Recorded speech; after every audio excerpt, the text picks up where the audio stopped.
And here's your top story. President Cyril Ramaphosa has conveyed his condolences to the government of Botswana as well as the families and friends of the 45 people that died in a bus crash in Limpopo yesterday. The only survivor there is an 8-year-old girl. The crash happened on the Mamatlakala mountain pass between Mokopane and Marken.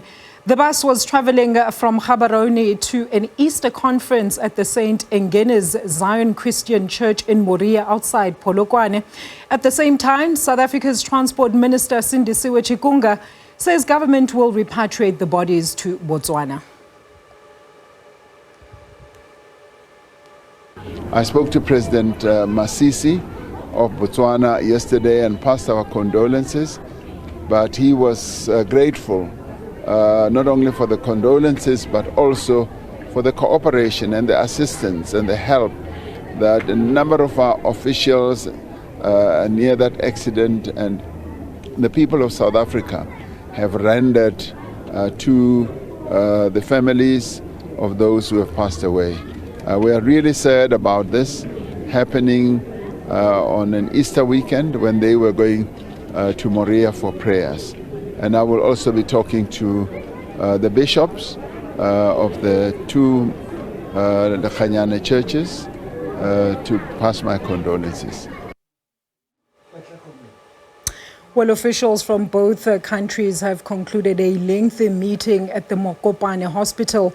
It appears that the process of identifying the remains of the accident victims will be rather challenging. And for the latest, let's welcome SABC News reporter Katlego Nyoni, who's at the scene. Katlego, a very good afternoon to you. What can you tell us about the meeting as well as the process of the DNA identification of the victims?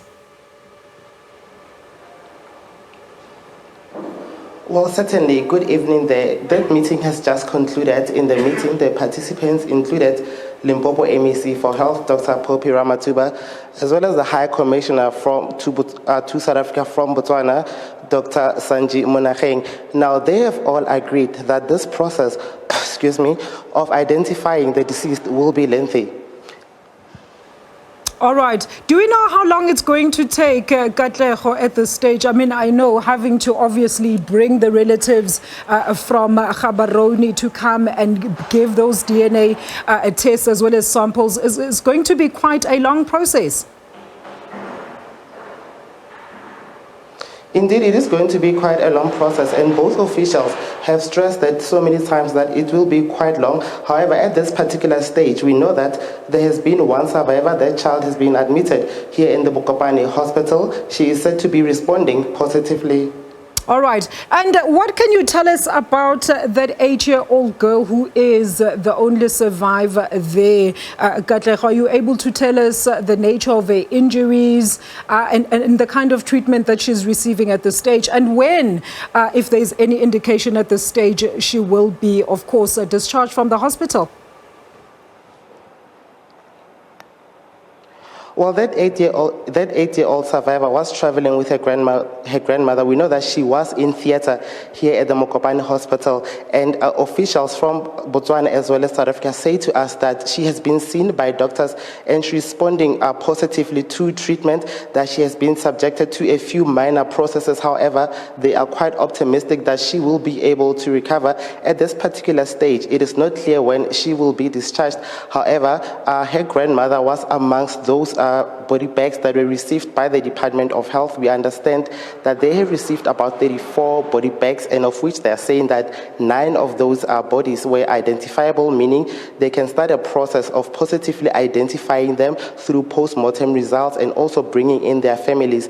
However, at this particular stage, it is unclear when that process will end. We have seen some of the family members that were here present at the Mokopane Hospital. Of course, they are members also of the St. Engenes ZCC Church. However, at this particular stage, both officials are saying because investigations are underway, it is yet unclear as to when they'll be able to finalize this process. However, it's a multidisciplinary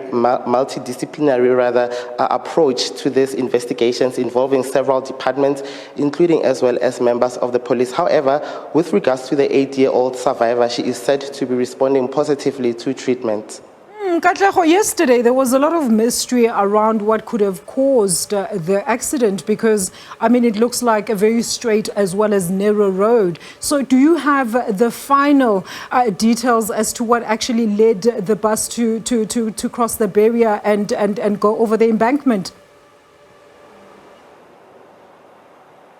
Well, what we can say also at this particular stage is that the group that was traveling from Gaborone destined for the Moria area at the St. Agnes Church was not only one bus. However, there were other ZCC St. Agnes members in different transportation, that is a combi.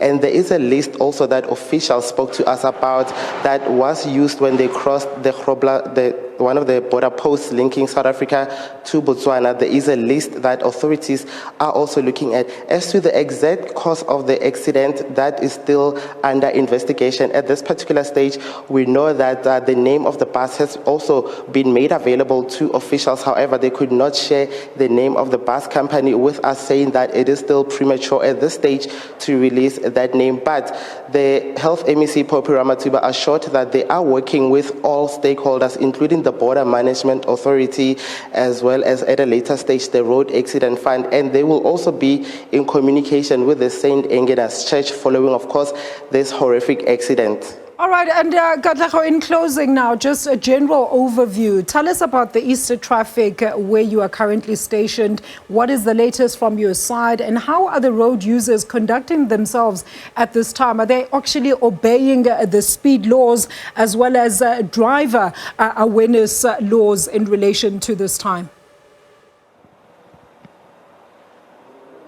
Well, typically this time around, we see both northbound as well as southbound traffic in both directions into Limpopo increasing steadily. What we have also observed yesterday was that towards the evening, the flow of traffic started to increase and then stabilized, as well as towards, whereas it was stable rather during the course of the day. However, we have not had any significant big reports of any accidents or any drivers that have been caught for speeding rather along the N1. At this particular stage, the traffic volumes are, however, expected to increase. All right, we're going to leave it there. Thank you so much to SABC News reporter there, Katlego Nyoni.